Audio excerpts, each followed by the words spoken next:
आप लोग को ठीक है, तो आप लोग गौर से सुनिएगा और नहीं सुनेगा तो आप लोग पास कोई ऑप्शन भी नहीं है। हेलो, तो बात कुछ ऐसा है कि हम बचपन से पॉजिटिव इंसान हैं, नेगेटिव चीज़ों को लेकर, ठीक है। और मतलब मेरा लाइफ बचपन से कुछ ऐसा है कि हमको पहले से पता है कि मेरे लाइफ में कुछ अच्छा होने वाला नहीं है, मगर इनके कभी हो जाता है तो हम चौंक जाते हैं अचानक कि भाई ये कैसे हो गया। एक बार मेरा फ्रेंड बोलता है कि भाई तुम तो डॉक्टर बन रहा है, हम लोग को भूल गया। हम बोले कि भाई हम डॉक्टर तो नहीं बन रहे मगर तुमको भूल जरूर गए। और कुछ टाइम पहले का बात है, जब हम जॉब करते थे, मतलब यहाँ पर एडमिशन लेने से पहले जॉब करते थे, मगर किसी रीज़न से हम वो जॉब छोड़ दिए।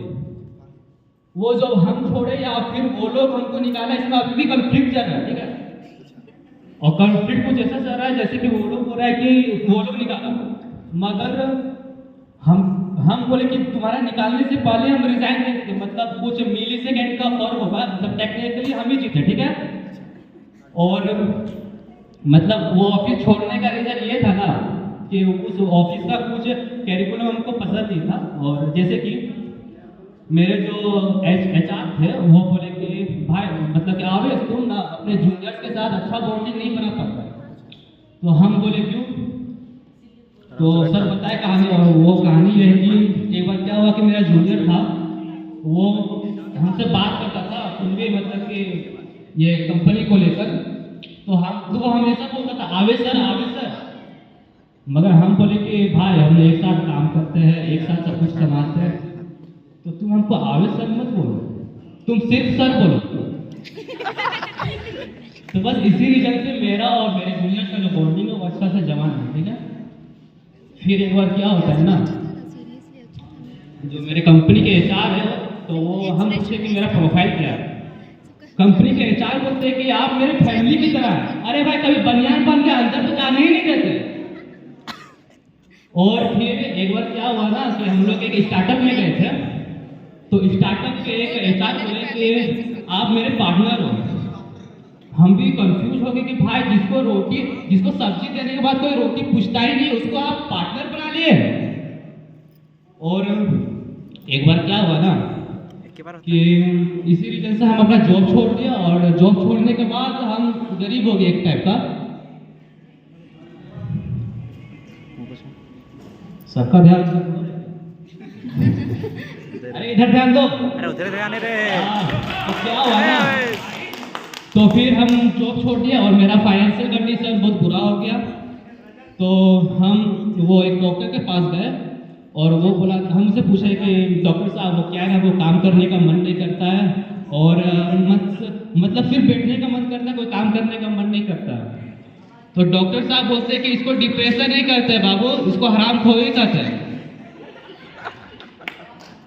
और फिर क्या हुआ कि आप सबको तो पता है कि हम उस टाइम मेरा फाइनेंशियल कंडीशन बहुत बुरा हो गया था, और इसका पीछे का रीज़न हम ही थे, क्योंकि मेरे पेरेंट्स पैसा कमाते थे और हम उसको फालतू का उड़ा देते थे। फॉर एग्जाम्पल क्या हुआ कि हम एक आईफोन खरीदे और वो आईफोन हम केस में कर दे, मगर मेरा जो घर है ना वो किस्त पे चल रहा था, ठीक है।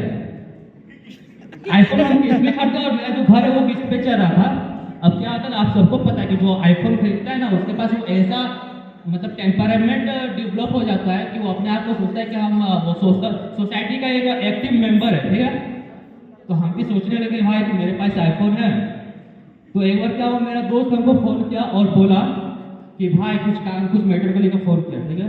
तो हम उसको डायरेक्ट बोले कि देखो भाई अगर तुम्हारे पास एंड्रॉइड है तो हमको फोन मत करना, क्योंकि हम एंड्रॉइड वाले को फोन उठाते नहीं है। और एक बार तक अपने दोस्त को बोले कि भाई तुमको एंड्रॉइड फोन के साथ सिक्योरिटी अंदर कैसे घुसने दिया। तो एक बार क्या हुआ ना कि हम डॉक्टर के पास गए थे, तो डॉक्टर साहब बोले कि तुमको अगर डिप्रेशन टाइप लग रहा है ना तो तुम निकल जा सोलो ट्रेवल में। सोलो ट्रेवल में जब तुम निकलेगा तो तुम अपने आप के बारे में बहुत कुछ जान पाएगा। हम सोलो ट्रेवल में निकले, हमको पता चला अपने बारे में कि एसिडिटी हो जाती है मुझे कफ से मेरे पेट पे, और फिर मेरे पुले जाम हो गए। 3 घंटा में 18 बार हमको टॉयलेट लगता है, ठीक है। देखा टॉयलेट का क्या है ना कि आप जब सोचिएगा तब लग जाएगा। नहीं सोचना होगा। सोच रहे हो भाई, आप लोग सोच तो नहीं ना रहे? कब जा रहा है रे? सोच रहे। गेट बंद कर दो भाई, बाहर ही जगह उसको छोड़ के। हाँ तो इसका ये जब सोचेगा तब लग जाएगा। सोच रहे पर क्या हुआ ना, हम सोलो ट्रेवल में गए थे मेट्रो पे, तो हमको तो पता है मेरे लाइफ में क्या है कि हम मेरे साथ कुछ अच्छा होने वाला नहीं है, और हम मेट्रो गए थे तो हम ये माइंडसेट से गए थे ना कि हमको सीट मिलेगा नहीं, और जैसे गए सही में हमको सीट नहीं मिला। मेरे पास एक सीट था और एक ओल्ड अंकल बोले कि बेटा हम वो नेक्स्ट स्टेशन में हम उतर देंगे तुमको बैठने को, हम दे दिए उनको बैठने के लिए। और हम अपना हैंडल मेट्रो जो जानते हैं ना उसको पता है कि जो एक हैंडल रहता है पकड़ने के लिए, ठीक है, पकड़े वो अंकल तो अपना उतर गया, मगर मेरा हाथ हैंडल में फंस गया, ठीक है। और हमको जहाँ उतरने का था वो हम उतर नहीं पाए क्योंकि हमको सोलो ट्रेवल के लिए जाना था, तो हम उतर नहीं पाए। अब क्या हुआ कि हम बहुत परेशान हो गए। तो लास्ट में जो ये मेट्रो का जो ड्राइवर है वो मेरे पास आया और बोला कि बेटा इसको ऐसा खोल देगा ना तो खुल जाएगा। खुल गया और वो बहुत ज़्यादा गुस्सा थे, हमको चाटा भी मारे और लास्ट में मेरा मेट्रो कार्ड फेंक दिया। हम बोले चाचा वो मेरा एटीएम कार्ड था, क्योंकि वो मेट्रो कार्ड फेंके मगर उनको पता नहीं था कि एटीएम कार्ड है, गुस्सा से फेंक दिया, ठीक है। और फिर क्या हुआ, आप सबको पता, मतलब कि देखिए मेरा है ना एक ये थी पहले और उससे मेरा ब्रेकअप का लगभग 8 साल हो गया है, ठीक है। मगर बात कुछ ऐसा है ना कि वो अभी भी आपको कॉल करते और अभी भी मैसेज करते हो, रोज बोलते हैं कि आवेश प्लीज नेक्स्ट टाइम से मैसेज मत करना। मतलब समझ ही रहे कि मेरा लाइफ उस टाइप का झंड हो गया। और फिर एक बार क्या हुआ ना कि हम सोलो ट्रेवल के लिए निकल गए। अब सोलो ट्रेवल के लिए निकले इतना तो ठीक है, मगर सुनेंगे सोलो ट्रेवल के निकले तब हमको पता चला कि सोलो ट्रेवल सबके लिए नहीं है और खास करके मेरे लिए भी नहीं है, क्योंकि जो पार्टनर्स में गए थे ना वो लोग आराम से चिल कर रहे थे और हम मैयत मचा के अपना बैठे, ठीक है। तो सोलो ट्रेवल में गए और उसके बाद क्या हो गया कि हमारे साथ ही ना एक पार्टनर सोलो ट्रेवल में जा रहे थे, ठीक है। तो वो लोग क्या है कि बच्चा लोग है ना जिसको सोलो ट्रेवल में नहीं जानते, क्योंकि सोलो ट्रेवल हम लोग पहाड़ में जा रहे थे, जिसको सोलो ट्रेवल में नहीं भी जाना था ना वो भी चल गया और आपस में वो लोग रेस लगा रहा था। और जिस लड़का से रेस लगा रहा था उसको पता ही नहीं है कि वो इसके साथ कोई रेस लगा रहा है, वो घर में जाके आराम से बैठा हुआ है, ठीक है। और फिर क्या हुआ कि सोलो ट्रेवल में गए और फिर एक बार क्या हुआ वहाँ पर सब बाकी सी बातें कर रहे थे, जैसे कि वो लड़का लोग जो है ना वो आपस में बात कर रहा था, वहाँ के लोकल को पूछ रहा था कि जुबिन नौटियाल यहीं पर आता है क्या गिटार लेके नाचने के लिए, क्योंकि जुबिन नौटियाल का तो सीन ही है कि भाई पहाड़ के बीच में जाना और गिटार लेके डांस करना, ठीक है। असली शिलाजी नहीं मिलता है क्या? हमको प्रॉब्लम नहीं, मेरे भाई को प्रॉब्लम है, मैं तो ऐसी बाकी सा सवाल कर रहा हूँ, ठीक है।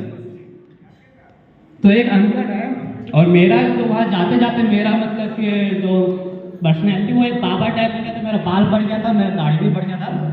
तो एक अंकल है वो बोले कि बेटा हमको बच्चा नहीं हो रहा है। बाबा है ना रे, बेटा किसे बोला? क्या बोले कि बेटा हमको बच्चा नहीं हो रहा। तो वो हम बोले कि सर हम बोले कि अंकल वो बात कुछ ऐसा है ना कि मेरे का जो बॉडी है ना वो बच्चा देने के लिए नहीं बना हुआ है। तो वो बोला कि क्या तब हमको लाइफ टाइम कभी बच्चा नहीं होगा। तो हम बोले कि घबराइए नहीं, बच्चा हो जाएगा, उसके लिए आपको शादी करना पड़ेगा, उसके बाद अगर सब कुछ अच्छा चला तब बच्चा होगा। तो वो अंकल बोलते हैं ओह सैड, मतलब कि मेरा अपना बच्चा नहीं होगा, मेरी वाइफ का होगा। हम बोले कि हाँ जैसा आप समझ पाइएगा, क्योंकि वहाँ पर क्या है ना वहाँ सब बाकी से मतलब कि बोल रहे थे, उसका मेन रीजन ये है ना कि वहाँ पर सब माल फूक रहे थे, माल जानते हैं गांजा चरस। हाँ तो सब माल फूक रहे थे। आप लोगों को बता देते हैं कि जो माल ऐसा चीज है ना बहुत खराब चीज है, मगर लाइफ में एक बार ट्राई करना जरूर बनता है। तो सब माल फूक रहे थे, ठीक है। तो यहाँ का भी तो सब लोग बच्चा लोग जो गया तो सब फूक रहा था, ठीक है। इसमें एक खासियत है ना, अगर आप कभी फूके नहीं है तो आप कभी वैसे इंसान से नहीं खरीदिएगा, क्योंकि हमको पता नहीं था कि माल क्या होता। हम गए एक अंकल के पास, वो दे दिया, बाद में पता चला कि वो सूखा गोबर दे के चला गया हमको, ठीक है। सूखा दे गोबर दे के चले। उसके बाद तो हम साइड में आके और अपना पूरा इफर्ट लगा रहे हैं कि भाई नशा तो हो रहा है, नशा तो हो रहा है। और इतना नशा हो गया कि अब हमको असली वाला माल से कोई फर्क ही नहीं पड़ता। हम उन लोगों को बोले कि भाई तुम लोग ये क्या गोबर फूक रहा है भाई, ये फूको। और फिर क्या बना है, कुछ टाइम के बाद मोनो का जो डीलर है ना, मोनो का जो डीलर है वो गायब हो गया। उन लोग कॉल लगा रहे अपने डीलर को कि भाई हम लोग के पास माल खत्म हो गया। और हम वेट कर रहे कि भाई धूनी कहाँ चल गई, सुबह तो घास खिलाए थे। समझा? समझ गए समझ गया। एकदम भाई। Thank you.